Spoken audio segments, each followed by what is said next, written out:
இவன் இருக்கிறத வச்சு கணக்கு போடுறான், அவன் வாங்கறத வச்சு கணக்கு போடுறான். அந்த இடம் மிகுந்த புல் உள்ளதா இருந்தது. சங்கீதம் 23 இந்த இடத்துல நான் பார்க்கிறேன். இயேசு அந்த அப்பங்களை எடுத்து ஸ்தோத்திரம் பண்ணி பிளஸ் பண்ணுகிறார், அதாவது ஆசீர்வதிக்கிறார்.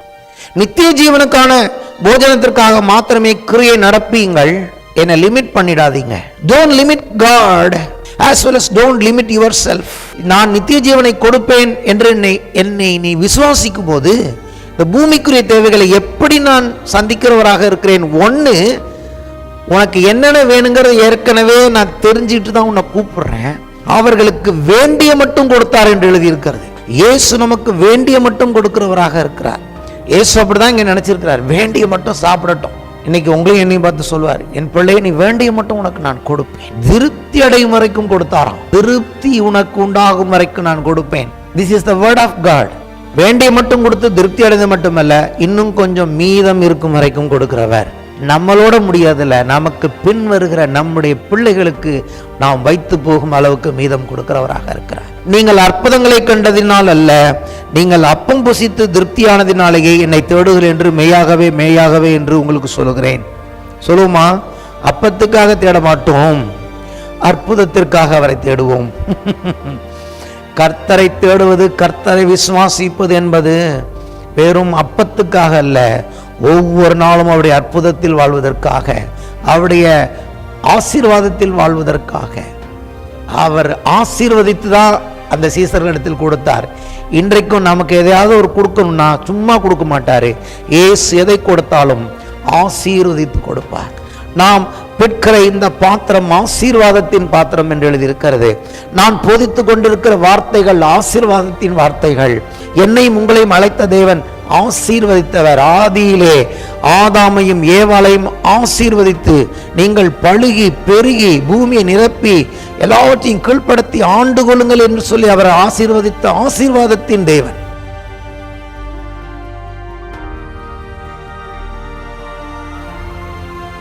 வாசிப்போம். யோவான் எழுதின சுவிசேஷம் 6ஆம் அதிகாரம் 27 முதல் 29 வசனங்கள். அழிந்து போகிற போஜனத்திற்காக அல்ல, நித்திய ஜீவன் வரைக்கும் நிலை நிற்கிற போஜனத்திற்காகவே கிரியை நடப்பியுங்கள். அதை மனுஷகுமாரன் உங்களுக்கு கொடுப்பார். அவரை பிதாவாகிய தேவன் முத்தரித்திருக்கிறார் என்றார். அப்பொழுது அவர்கள் அவரை நோக்கி, தேவனுக்கேற்ற கிரியைகளை நடப்பிக்கும்படிக்கு நாங்கள் என்ன செய்ய வேண்டும் என்றார்கள். இயேசு அவர்களுக்கு பிரதியுத்தரமாக, அவர் அனுப்பினவரை நீங்கள் விசுவாசிப்பதே தேவனுக்கேற்ற கிரியையாயிருக்கிறது என்றார். ஆமென். விசுவாசத்தை குறித்து மீண்டும் இன்றிலிருந்து ஒரு சில மாதங்களுக்கு பேச விரும்புகிறேன். விசுவாசம் ரொம்ப முக்கியமான ஒன்றாக இருக்கிறது. ஆகவே விசுவாசத்தை குறித்து போதிக்க போகிறேன். எத்தனை பேருக்கு சந்தோஷமா இருக்கிறது? இந்த இடம் ஒரு அற்புதமான பகுதி, விசுவாசத்தை குறித்து ஒரு அற்புதமான பகுதி. இந்த இடத்துல இயேசு நேரடியாக பேசுகிறார். நம்முடைய ஆண்டவர் தன்னுடைய வாயிலிருந்து நேரடியாக பேசின வார்த்தைகள் இங்கே எழுதப்பட்டிருக்கிறது. சுருக்கமாக பின்னணியை சொல்லுகிறேன், ஏன்னா உங்களுக்கு எல்லாருக்குமே தெரிஞ்ச ஒரு சம்பவம். இயேசு என்ன பண்ணார்? 5 அப்பம் 2 மீனை கொண்டு 5000 பேருக்கு மேலானவர்களை போஷித்தார் இல்லையா? அந்த சம்பவம் நடந்த பிறகு அவங்க இவரை தேடி வராங்க. மறுபடியும் என்னத்துக்கு தேடி வராங்கன்னா, மறுபடியும் அது போல் அப்பம் கொடுப்பாரு அப்படின்னு தேடி வராங்க. அப்ப சொன்ன வசனங்கள் இவைகள். ஆகவே இந்த வசனங்கள் என்ன சொல்லுகிறது அப்படிங்கிறத நம்ம பார்த்துட்டு, விசுவாசம் என்று சொல்லப்படுகிற ஆண்டவர் எதிர்பார்க்க அந்த விசுவாசம் என்னங்கிறத நான் உங்களுக்கு சொல்லிட்டு மறுபடியும் அந்த பகுதிக்கு நம்ம போக போகிறோம். அந்த 5000 பேரை போஷித்து அந்த பகுதிக்கு போய், அந்த பகுதிக்கும் இந்த பகுதிக்கும் இடையில் விசுவாசம் எப்படி ஒரு பாலமாக செயல்படுகிறது, தேவனுடைய பிள்ளைகள் எப்படி உங்கள் வாழ்க்கையிலும் என் வாழ்க்கையிலும் இந்த விசுவாசத்தின் மூலமாக தேவனுக்கு பிரியமானவர்களாக இருக்க போகிறோம். அது மட்டுமல்ல, எப்படி நம்முடைய வாழ்க்கையில் தேவனுடைய ஆசீர்வாதங்களை பெற்று வாழப்போகிறோம் என்பதற்கு இது ஒரு முக்கியமான பகுதியாக இருக்கிறது. ஒன்று, அவர் சொல்லுகிறார், வேலை செய்யுங்கள், கிரியை நடப்பீங்கள் அப்படின்னு சொல்றார். வேலை செய்யுங்கள், ஒரு காரியத்துக்காக நீங்கள் வேலை செய்யுங்கள். கிரியை நடப்பீங்கள், எதற்காக? போஜனத்திற்காக. இந்த உலகத்தில் நம்ம எல்லாருமே சாப்பாட்டுக்காக தான் வேலை செய்கிறோம் இல்லையா? எல்லாருமே வேலைக்கு போகிறோம். என்னன்னா, அடிப்படை தேவை முதல்ல சாப்பாடு. உடை இருக்குது, நிறையா இருக்குது. ஆனாலும் முதல்ல எது முக்கியத்துவம்? சாப்பாடு. இப்ப இயேசு சொல்லுகிறார், நீங்கள் வேலை செய்யுங்கள், போஜனத்திற்காக வேலை செய்யுங்கள், சாப்பாட்டுக்காக வேலை செய்யுங்கள். ஆனால் அது என்ன விதமான போஜனம்னா அழிந்து போகிற போஜனத்திற்காக அல்ல. நீங்க வேலை செய்ய வேண்டியது எதற்காக நீங்க வேலை செய்யணும்னா, அதாவது இன்னைக்கு சாப்பிடும்போது, அதாவது 3 வேளை சாப்பிட்றேன், நான் 3 வேளை சாப்பிட்றேன்.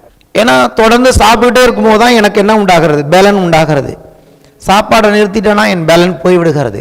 அப்போ அந்த போஜனம் எனக்கு தொடர்ந்து வேலை செய்கிற ஒரு போஜனம் அல்ல, சாப்பிடும் போது எனக்கு பலன் கொடுக்கிறது. அவர் சொல்றாரு, அந்த போஜனத்திற்காக நீங்கள் வேலை செய்யாதிருங்கள், நிலைத்து நிற்கிற போஜனத்திற்காக வேலை செய்யுங்கள். எப்படி நிலைத்து நிற்கிற போஜனம்? அது நித்திய ஜீவன் வரைக்கும் நிலைத்து நிற்கிற அந்த போஜனத்திற்காக நீங்கள் வேலை செய்யத்தான் வேண்டும். வேலை செய்யுங்கள், ஆனால் போஜனத்திற்காக வேலை செய்யுங்கள். நித்திய ஜீவன் வரைக்கும் நிலைத்து நிற்கிற அந்த போஜனத்திற்காக தேவனுடைய பிள்ளைகளாகி நீங்கள் வேலை செய்யுங்கள், கிரியை நடப்பியுங்கள் என்று இயேசு சொல்லுகிறார். இரண்டாவது சொல்லுகிறார், அந்த போஜனமானது என்றென்றைக்கும் நிலைநிற்கிற போஜனமாக இருக்க வேண்டும் என்று சொல்லுகிறார். மூணாவது சொல்லுகிறாரு, அந்த போஜனத்தை கொடுக்கிறவர் யாரு? நீங்க கிரியை நடப்பிக்கும் போது அந்த போஜனத்தை கொடுப்பவர் நான் என்று சொல்லுகிறார். நான் அந்த போஜனத்தை, அதாவது அதை மனுஷகுமாரன் உங்களுக்கு கொடுப்பார் என்று சொல்லுகிறார். அடுத்து என்ன சொல்லுகிறார்? இந்த போஜனத்தை உங்களுக்கு கொடுக்கும்படி பிதாவாகிய தேவன் என்னை முத்தரித்திருக்கிறார், அதாவது எனக்கு அதிகாரம் கொடுத்திருக்கிறார், சீல் போட்டு கொடுத்திருக்கிறார். பரலோகத்திலிருந்து எதை தேவன் கொடுத்தாலும் அதுக்கு என்ன உண்டு, அதுக்கு ஒரு சிலர் மூலமாக அதை என்ன பண்ணுகிறார். இப்போ ஒரு பத்திரம் இருக்கு இல்லையா, ரெஜிஸ்ட்ரேஷன் பண்றோம், எல்லாம் பத்திரப்பதிவு முடிஞ்சோன்னு அங்கே முக்கியமானது சீல் போட்டு அந்த சீலில் சைன் போடலன்னா செல்லாது. அப்படித்தான் பரலோகத்திலிருந்து நமக்கு கொடுக்கப்படுகிறதற்கு அப்படிப்பட்ட ஒரு அதிகாரம் இருக்கிறது. அந்த அதிகாரத்தை தேவன் தன் குமாரனாக இயேசுவுக்கு கொடுத்திருக்கிறார். அப்ப இயேசு ரொம்ப சிஸ்டமேட்டிக்கா சொல்றாரு, ஒன்று நீங்கள் வேலை செய்யுங்க, கிரியை நடப்பீங்க. எதற்காக கிரியை நடப்பீங்க? அழிந்து போகாத போஜனத்திற்காக கிரியை நடப்பீங்க. அதை யார் உங்களுக்கு கொடுப்பா? நான் தான் கொடுக்க போறேன். நான் கொடுக்கறதுக்கு எனக்கு பரலோகத்திலிருந்து பிதா என்ன கொடுத்திருக்கிறாரு? அதிகாரத்தை கொடுத்திருக்கிறார், அத்தாரிட்டியை கொடுத்திருக்கிறார், சீல் கொடுத்திருக்கிறார். அழகா சொல்றார், டீட்டெயிலா சொல்றார். அந்த மக்கள் கேள்வி கேட்கிறாங்க, இப்போ சரி ஆண்டவரே, தேவனுக்கேற்ற கிரியைகளை நடப்பிக்கும்படி நாங்கள் என்ன செய்ய வேண்டும்? சரி, கிரியை நடப்பீங்க சொல்றீங்களே, அதுக்கான காரணம் என்னென்ன நாங்கள் செய்யணும்னு எங்களுக்கு சொல்லுங்க, ஒரு லிஸ்ட் கொடுத்துருங்க. 1 2 3 இதெல்லாம் நீங்க செஞ்சீங்கன்னா இந்த நித்திய ஜீவனுக்குரிய போஜனத்தை இயேசு கொடுப்பார் அப்படிங்கிறதுக்கு ஒரு லிஸ்ட் கொடுத்துருங்க, நாங்கள் ரெடியா இருக்கிறோம். சொல்லிட்டீங்க, கிரியை நடப்பீங்கன்னு சொல்றீங்க, ஒர்க் பண்ணீங்கன்னு சொல்றீங்க, லேபர் பண்ணுங்க, டு லேபர் என்று எழுதி இருக்கிற சில இடத்துல. So what kind of labour you want, you expect from us, we are ready to do that. Give us the list so that we can receive that eternal food. நீங்கள் list கொடுத்துட்டீங்கன்னா அந்த list படி நாங்கள் கரெக்டாக செஞ்சு அந்த சாப்பாட்டை நாங்கள் உங்ககிட்ட வாங்கிக்கிறோம் அப்படின்னு சொல்லும்போது சொல்றாரு, என்ன கிரியை செய்யணுமா? அவர் அனுப்பினவரை நீங்கள் விசுவாசிப்பதே தேவனுக்கு ஏற்ற கிரியா இருக்கிறது. அப்போ சொல்லுகிறார், என்ன கிரியைனா சரீர பிரகாரமான கிரியை நடப்பிக்க வேணாம், ஒன்லி பிலீவ், அவரை விசுவாசியுங்கள். என் பிதா அனுப்பின அவருடைய குமாரனாகிய என் மேல நீங்க வைக்கிற விசுவாசம், நீங்க விசுவாசித்தா போதும், வேற கிரியை நடப்பிக்க வேணாம். ஒரே ஒரு கிரியை தான் தேவன் எதிர்பார்க்கிறார். அவர் அனுப்பின அவருடைய குமாரன் மேல் நீங்கள் நானும் விசுவாசம் வைக்கும் போது அழிந்து போகாத போஜனமாகிய அந்த நித்திய ஜீவனுக்கு ஏதுவான அந்த போஜனத்தை இயேசு உங்களுக்கும் எனக்கும் கொடுக்கிறார். இயேசு சொல்றார்ல, சுமை சுமந்து சோர்ந்திருப்பவர்களே என்னிடத்தில் வாருங்கள், நான் உங்களுக்கு இளைப்பாறுதல் தருவேன். இது என்ன விதமான சுமைன்னு கேட்டீங்கன்னா, அன்னைக்கு சொன்னதோட கான்டெக்ட் என்னன்னு கேட்டீங்கன்னா, அவங்களுக்கு மதமே ஒரு சுமையா போயிடுச்சு. இஸ்ரவேலர்களுக்கு, யூதர்களுக்கு என்னன்னு கேட்டீங்கன்னா, நிறைய முறைமைகள், நிறைய செஞ்சுட்டே இருக்கணும், இதை செய்யணும், அதை செய்யணும், இதை செய்யணும், அதை செய்யணும், விருத்த சேதனத்திலேருந்து பலிமுறைகள் நிறைய. அது தேவன் சொன்னதை விட அவங்க என்ன பண்ணிட்டாங்க, அந்த பரிசேயர்களும் சதுசேயர்களும் இன்னும் அவங்க மேல தூக்கி சுமைய வச்சுட்டாங்க. அப்ப என்ன சுமை இந்த இடத்துல இயேசு சொன்னார்னா, தேவனுக்கு பிரியமாய் நடப்பதற்கேற்ற கிரியைகளே சுமையாய் மாறிவிட்டது. தேவனுக்கு முன்பதாக வந்து தேவன் என்னை ஏற்றுக்கொள்ளும்படியாக, தேவனுடைய ஆசீர்வாதங்களை பெற்றுக்கொள்ளும்படியாக நான், அதாவது தேவன் எதிர்பார்க்கிறார் என்று இவர்கள் சொல்லி அவர்கள் மேல் சுமத்தின சுமையே அவர்களுக்கு சுமையாய் மாறிவிட்டது.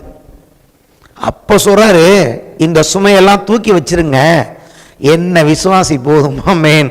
இதெல்லாம் தேவன் சொன்னதெல்லாம் என்ன காண்பிக்கிறதுக்கு தான். இப்போ நான் வந்துட்டேன், உங்கள் சுமையெல்லாம் எடுத்துருங்க, நீங்கள் என்ன பண்ணுங்க, என்ன அவர் அனுப்பினவரை விசுவாசிங்க. இந்த ஒரு கிரியை செஞ்சிட்டீங்கன்னா போதும், இந்த கிரியை எதுவுமே நான் எதிர்பார்க்கல, உங்களுக்கு நான் அந்த போஜனத்தை கொடுப்பேன். அது எதை காண்பிக்கிறது? இளைப்பாறுதலை காண்பிக்கிறது, ரெஸ்டை கொடுக்கிறது. தேவன் என்னைக்கு தேவனை நம்ம விசுவாசிக்க ஆரம்பிக்கிறோமோ அப்பொழுது அந்த இளைப்பாறுதலில் நாம் பிரவேசிக்கிறோம். இன்னும் அந்த இளைப்பாறுதல் நமக்கு வரவில்லை என்று எபிரேய ஆசிரியர் எழுதுகிறார். ஒரு நாள் வருகிறது, எந்த அலசடியும் இல்லாத நிரந்தரமான நித்திய ஜீவன் கொடுக்கிற சமாதானத்துக்குள் நீங்களும் நானும் பிரவேசிக்க போகிறோம். அதற்கேற்ற கிரியைகளை நடப்பிக்கிறோம். நிறைய கிரியைகள் செய்கிறோம். ஆனால் நம்ம செய்கிற ஒவ்வொரு கிரியையும் நாம் அவரை விசுவாசிப்பதனால் செய்ய வேண்டும். மற்றவர்களுக்கு செய்கிறதும் சரி, தேவனுக்கு செய்கிறதும் சரி, அது இப்படி நான் செய்கிறதுனால, இந்த கிரியை நடப்பிக்கிறதுனால தேவன் என் மேல் பிரியமாக இருப்பார் என்று அர்த்தம் அல்ல. தேவன் என் மேல் பிரியமாக இருக்கிறபடினாலே, தேவனை விசுவாசிப்பதினாலே, அந்த விசுவாசத்தினால் சில கிரியைகள் நான் செய்கிறேன். ஆனால் ஒட்டுமொத்தமாக இயேசு எதிர்பார்ப்பது என்னன்னு கேட்டிங்கன்னா, ஒரே ஒரு கிரியை, ஒரே ஒரு லேபர். அது என்னன்னா, we have to believe in him. அவரை விசுவாசிப்பதுதான் அந்த கிருபை. அந்த கிரியை, கிருபைன்னு சொல்லிட்டேன், விசுவாசிக்கும் கிரியை. ஸோ நான் என்னத்துக்கு ஒரு அறையை ஆயத்தப்படுத்துகிறேன்? என்னத்துக்கு நான் இந்த மீதமான வாழ்க்கையை ஒப்பு கொடுக்க போகிறேன்?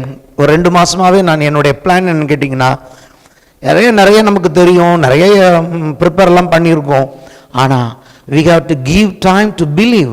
நாம் ஏற்கனவே ஆயத்தப்படுத்தியிருக்கிறவைகளை, ஏற்கனவே நாம் பிரசங்கித்து கொண்டிருக்கிறவைகளை, ஏற்கனவே தேவன் நம்மோடு பேசிக்கொண்டே இருக்கிறார் பல வருஷமாக. ஆனால் நம்ம எல்லாம் செய்கிறோம், உட்கார்ந்து கொஞ்ச நேரம் விசுவாசிக்க டைம் கொடுக்கறது இல்லை.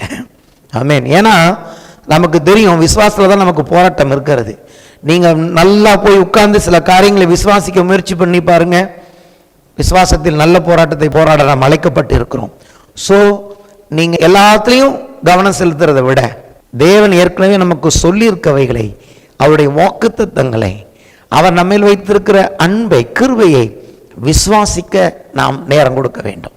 வேதம் வாசிக்கிறதாகட்டும், ஜெபம் பண்ணுவதாகட்டும், அங்கே விசுவாசம் பிரதானமாக இருக்க வேண்டும். ஹல்லேலூயா.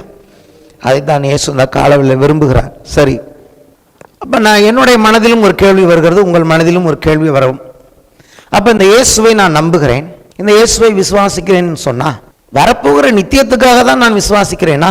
அப்ப இந்த வரப்போகிற நித்தியத்துக்காக மட்டுமே நான் விசுவாசிச்சுட்டு இருந்தேனா? இப்போ என்னுடைய வாழ்க்கைக்கு என்ன, இந்த வாழ்க்கைக்கு நான் விசுவாசிக்கிறதுக்கு என்ன இருக்கிறது? எல்லாமே பரலோகத்திலையும் எல்லாமே வரப்போகிற காரியத்துக்குன்னு சொன்னா, இப்போ நான் கடந்து போகிற இந்த வாழ்க்கைக்கு இதுல என்ன இருக்கு அப்படின்னு கேட்டீங்கன்னா, நான் சொல்லுகிறேன், நித்திய ஜீவனுக்கான போஜனத்தை அவர் கொடுப்பேன் என்று சொன்னால், இந்த உலகத்துக்குரிய தேவைகளை அவர் சந்திப்பது எவ்வளவு நிச்சயம். நிறைய பேர் என்ன பண்ணிடுறாங்க, எக்ஸ்ட்ரீம் ரெண்டுக்கு போயிடுறாங்க. ஒன்று, இயேசுவை நம்புவது, விசுவாசிப்பது வெறும் உலக பிரகாரமான ஆசீர்வாதங்களுக்கு. இன்னொரு என்னன்னு கேட்டிங்கன்னா, இயேசுவை விசுவாசிப்பது வெறும் நித்திய ஜீவனுக்கு ஏற்ற காரியங்களுக்கு. ஆனால் ஆண்டவர் பேலன்ஸ் பண்ணுகிறார். விசுவாசம்ங்கிறது, அவர் மேல் வைக்கிற விசுவாசம் இந்த உலகத்தில் வாழ்கிற வாழ்க்கைக்கும் தேவையானவைகளை அவர் சந்திக்கிறார். அதே சமயத்தில் வரப்போகிற நித்தியத்துக்கு தேவையான தேவைகளையும் நம்முடைய ஆண்டவர் சந்திக்கிறவராக இருக்கிறார். ஆவிக்குரிய சாப்பாட்டை கொடுத்துட்டு சரீரத்துக்குரிய சாப்பாடு கொடுக்காம பட்டினி போடுகிற தகப்பன் இல்லை அவர். அதுதான் ஏற்கனவே சொல்லிட்டார், முதலாவது தேவனுடைய ராஜ்யத்தையும் அவருடைய நீதியும் தேடுங்கள், இவங்களாம் உங்களுக்கு கூட கொடுக்கப்படும் சொல்லியிருக்கிறார். எண்ணத்தை உண்போம், எண்ணத்தை புசிப்போம், எண்ணத்தை குடிப்போம் என்று கவலைப்படாதிருங்கள். இந்த உலகத்தில் அஞ்ஞானிகள் அவைகளை நாடி தேடுகிறார்கள், நீங்களோ என்ன தேடுங்க, என்னுடைய ராஜ்யத்தை தேடுங்க, அவங்கள விட உங்களுக்கு கூட கொடுப்பேன்னு சொல்லியிருக்கிறார். ஆமென். ஸோ பேலன்ஸாக பார்க்கணும் விசுவாசத்தில். ஆனால் கிரியை நடப்பிப்பது எதுக்காக கிரியை நடப்பிக்கணும்? என்னத்துக்காக நம்ம வேலை செய்யணும்னா, விசுவாசிப்பதற்காக வேலை செய்ய வேண்டும். செய்கிற வேலைகளை விசுவாசத்தின் மூலமாக செய்ய வேண்டும். உலகத்தில் வேலைக்கு போறோம்னா எதுக்கு நம்ம வேலைக்கு போறோம்னா, விசுவாசத்தினால் நம்ம வேலைக்கு போறோம். ஆமென். தேவன் இந்த வேலையை எனக்கு கொடுத்திருக்கிறார், இந்த வேலையின் மூலமாக என்னுடைய தேவைகளை சந்திக்கிறார், என் கையின் பிரயாசங்களை ஆசீர்வதிப்பார் அப்படிங்கிற அந்த விசுவாசத்தினால வேலை செய்யணும். எதை செய்தாலும் விசுவாசத்தினால் நாம் செய்ய வேண்டும். விசுவாசத்தினால் நீதிமான் பிழைப்பான் என்று எழுதியிருக்கிறது. ஆமென். சரி, இயேசு இந்த பூமியில் வாழ்ந்த நாட்களில் எப்படி கிரியை நடப்பித்தார் அப்படின்னு கேட்டிங்கன்னா, மக்களை நாம் அணுகும் முறை கூட, ஒரு சிலருக்காக நம்ம செய்கிற முயற்சிகள் கூட வெறும் இந்த உலகத்தில் உள்ள காரியங்களுக்காக செய்யாமல் நித்தியத்துக்கேற்ற கிரியைகளை அவர்களுக்கும் நாம் நடப்பிக்க வேண்டும். நாம் அன்றாடம் சந்திக்கிற காரியங்கள் கூட நான் சொல்லுகிறேன். எப்படி கேட்டிங்கன்னா, இயேசு என்ன பண்ணுகிறார், இந்த உலகத்தில் வாழும்போது 12 சீசர்களை அவர் தெரிந்து கொண்டார்னு சொல்லி பார்க்குறோம் இல்லையா? அதை யோவான் 17:12 உங்களுக்கு காண்பிக்க விரும்புகிறேன். இயேசு எங்கெல்லாம் போனாரோ, இயேசு யாரோடெல்லாம் இடைப்பட்டாரோ, அவருடைய நோக்கம் என்னவா இருந்ததுன்னு கேட்டிங்கன்னா, நித்தியத்துக்கு எதுவாக இவங்க வாழ்க்கையில் நான் என்ன செய்ய முடியும். ஒரு இடத்துக்கு போகிறாரில்ல, சமாரியாவுக்கு, அதை அடுத்த வாரம் பார்ப்போம். சமாரியாவுக்கு போயிட்டு அங்கே சீசர்கள் என்ன பண்ணுறாங்க, சாப்பாடு வாங்க போகும்போது அவர் என்ன சொல்கிறாருன்னு கேட்டிங்கன்னா, நீங்கள் அறியாத ஒரு போஜனம் இங்கே எனக்கு இருக்குது, பிதாவின் சித்தத்தை செய்வதுதான் என் போஜனம்னு சொல்கிறார். அப்போது தொடர்ந்து அவருடைய வாழ்க்கையில் நித்திய ஜீவனுக்கேற்ற அந்த போஜனத்துக்காக அவர் கிரியை நடப்பித்து கொண்டே இருந்தார். சாப்பிட்டாலும் தூங்கினாலும் அவருடைய நோக்கம் என்னவா இருந்துச்சு.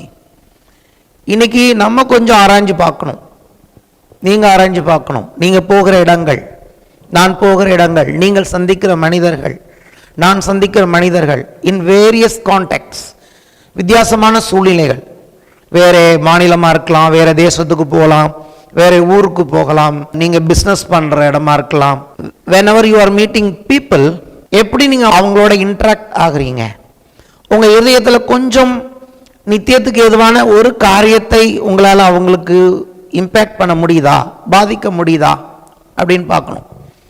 யோவான் 17:12 வாசிக்கிறோம், அவர் ஒரு ஜெபம் செய்கிறார். அது பெரிய ஜெபம். நான் 12ஆம் வசனத்தை மட்டும் எடுத்து காட்டுகிறேன். நான் அவர்களுடைய கூட உலகத்தில் இருக்கையில் அவர்களை உம்முடைய நாமத்தினாலே காத்து கொண்டேன். நீர் எனக்கு தந்தவர்களை காத்து கொண்டு வந்தேன்.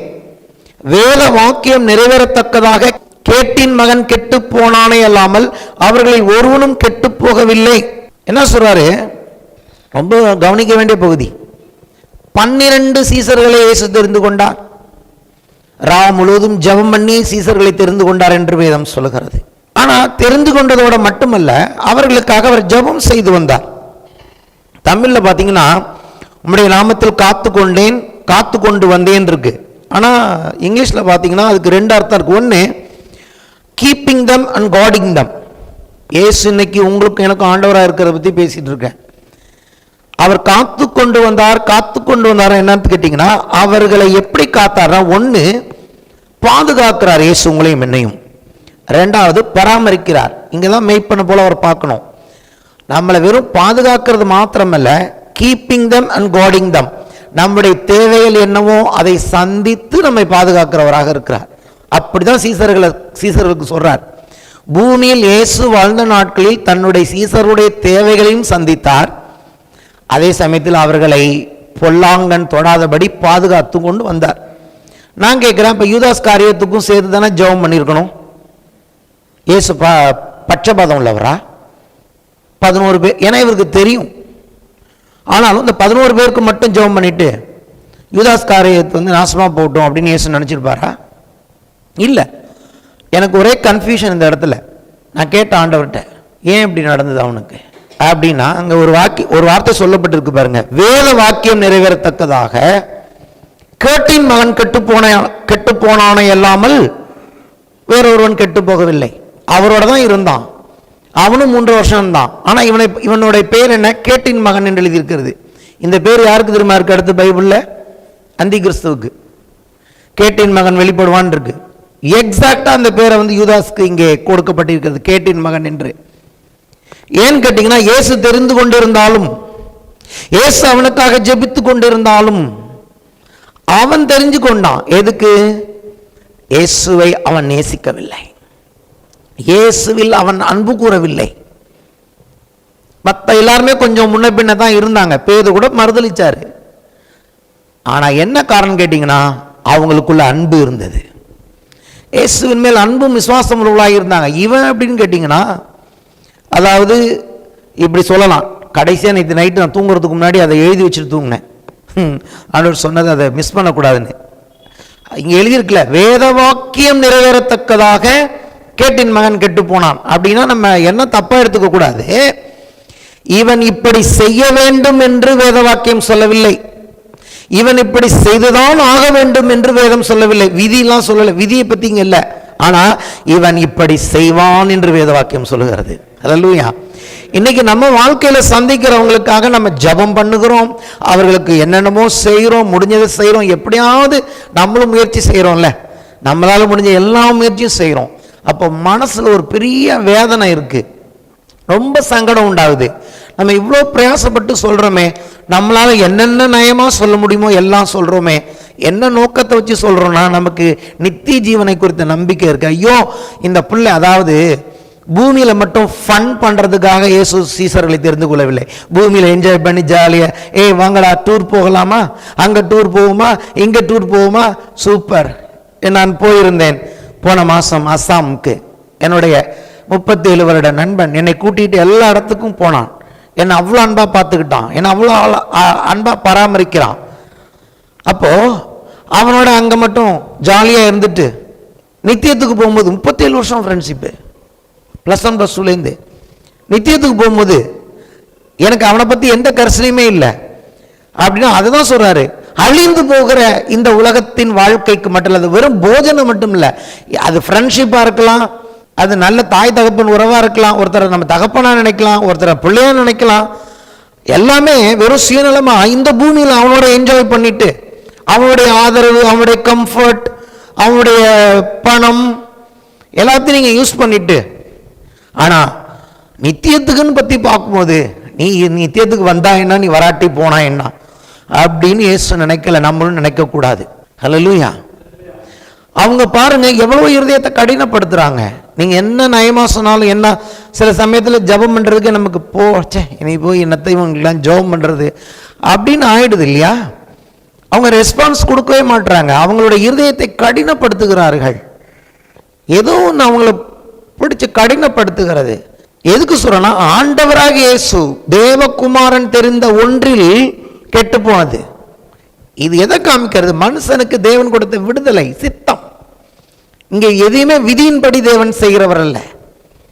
ஸோ நான் அதுதான் கர்த்தர் சொன்னார் எனக்கு, நான் எழுதினேன். அதாவது என் மகனே, இவன் இப்படித்தான் செய்யணும்னு நான் தீர்மானிக்கலப்பா.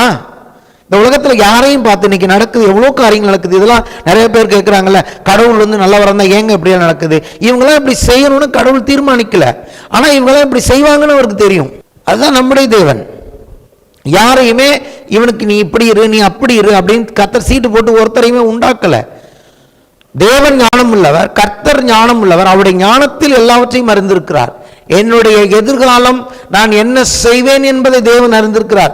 ஆனால் நான் இதெல்லாம் செய்யணும்னு கர்த்தர் என்ன பண்ணல, என்னை போட்டு விதியை போட்டு அனுப்பல. அப்ப எதுக்கு சொல்றேன்னா, அழிந்து போகிற போஜனத்திற்காக, அழிந்து போகிற உறவுகளுக்காக, அழிந்து போகிற சில லாப நஷ்டங்களுக்காக வாழும்படி தேவனுடைய பிள்ளைகளை அழைக்கவில்லை. கேட்டின் மகன் அந்த அவன் கெட்டுதான் போவான். எதுக்குன்னா, நீங்களான ஃபெடப்பாயிடக்கூடாது, ஜெபம் பண்ணி ரிசல்ட் வரலன்னு. அவருக்கே எங்க ரிசல்ட் வரலன்னு தான் வேதம் சொல்லுது.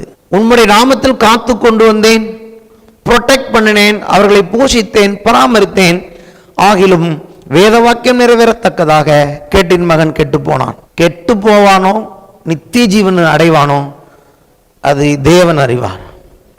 ஆனால் நாம் அவர்களுக்காக ஜெபிக்க அழைக்கப்பட்டு இருக்கிறோம். சோர்ந்து போகாமல் இடைவிடாமல் ஜெபிப்போம். ஏன்னா as a man of God, as a people of God, நம்ம யாரோட இன்ட்ராக்ட் பண்ணாலும் நம்மளுக்கு உடனே வர ஸ்கிரீன்ல வர படம் என்னன்னா, இவர்களுக்கு நான் எப்படி இயேசுவை சொல்லுவேன். ஒருத்தவங்க ரியாக்ட் பண்றத பார்த்தீங்கன்னா, உங்களுக்குலாம் அந்த அனுபவம் இருக்கான்னு தெரியும். எனக்கு வந்து ரொம்ப உள்ளுக்குள்ள அழுவேன் நான். ஐ மீன், ஒரு சிலர் ரியாக்ட் பண்ற விதம் வந்து நமக்குள்ள அவ்வளோ ஒரு வேதனையை கொடுக்குது. என்ன ஆளுங்கப்பா இவங்கெல்லாம், இவ்வளோ நம்ம ஆண்டவரை பற்றி சொல்லி, இவ்வளோ சாட்சி சொல்லி, இவ்வளோ சொல்கிறோம், கொஞ்சம் கூட ஒரு அசைவே கிடையாது, ஒரு ரியாக்ஷனே கிடையாது, ஒரு ரெஸ்பான்ஸே கிடையாது இல்லையா. சீனு போயிடுது நமக்கு வாழ்க்கையில். அப்போ தான் ஆண்டவர் சொன்னார், இங்கே பாரு எனக்கே இப்படி தான் நடந்தது, எனக்கு இப்படி தான் நடந்தது. கேட்டின் மகன் கெட்டுப்போனானே அல்லாமல் வேறு ஒருவனை நான் இழக்கவில்லை. அப்போ மைனாரிட்டி கொஞ்சம் கெட்டு போகும், அதை பற்றி பிரச்சனை இல்லை. 11 சேவ் பண்ணிட்டான்ல, ஹல்லேலூயா. 11 காத்து கொண்டு வந்த 11 சும்மாவா? 11 இயேசு கிறிஸ்துவா இந்த பூமியில் அவருடைய சுவிசேஷத்தை நிறைவேற்றின பிள்ளைகள். ஆமேன். நிறைவேற்ற முடியாத, நிறைவேற்ற போகாத ஒருவனுக்காக நாம் வருத்தப்பட வேண்டாம். நிறைவேற்ற போகிற நிறைய பிள்ளைகளுக்காக நாம் ஜெபம் பண்ணுவோம். இயேசுவுக்கு செய்ததை பிதா நமக்கும் செய்வார். டைம்ஸ் நம்ம டிஸ்கரேஜ் ஆயிடுறோம், இது ஒன்றுமே தேராது அப்படின்னு சொல்லி. அவர் அனுப்பினவரை விசுவாசியுங்கள்.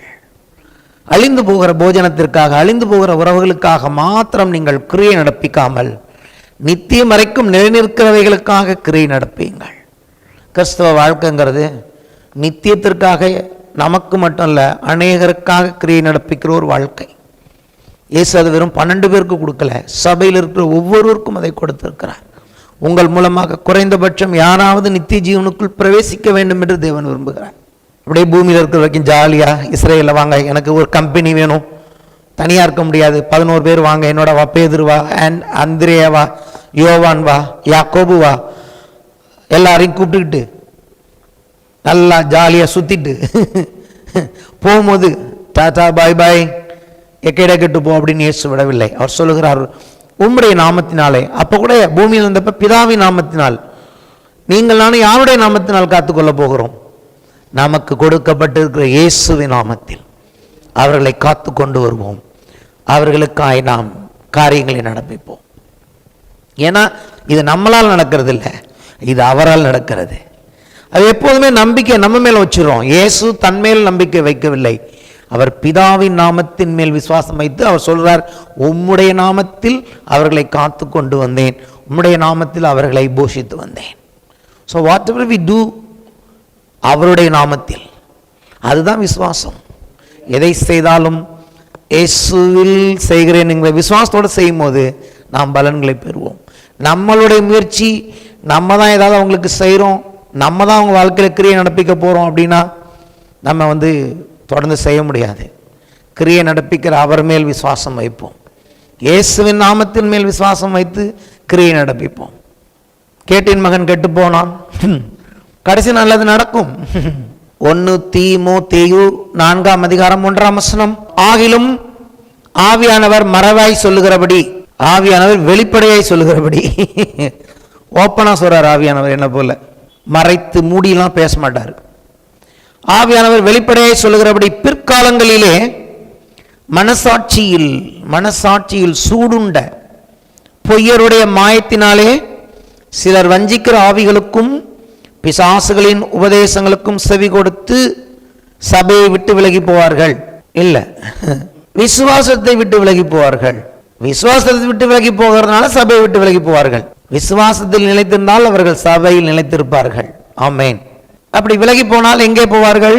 நான் அதை பற்றி பிரசங்கிக்க வரல. விசுவாசிக்கிறவர்களுக்கும் நிலைத்திருக்கிறவர்களுக்குமான சபை இது. நம்ம டிஸ்கரேஜ் ஆகக்கூடாதுங்கிறதுக்கு இந்த வேத வசனங்கள் இருக்கிறது. அழியாத போஜனத்திற்காய் நாம் கிரியை நடப்பிப்போம். கர்த்தர் நம்மளுடைய கிரியைகளுக்கு ஏற்ற பலன் கொடுக்கிறவராக இருக்கிறார். ஆமேன்.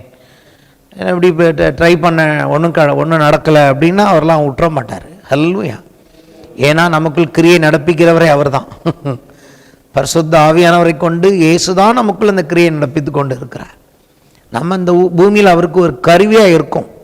கிரியை நடப்பிக்கிறவர் அவராக இருக்கிறார்.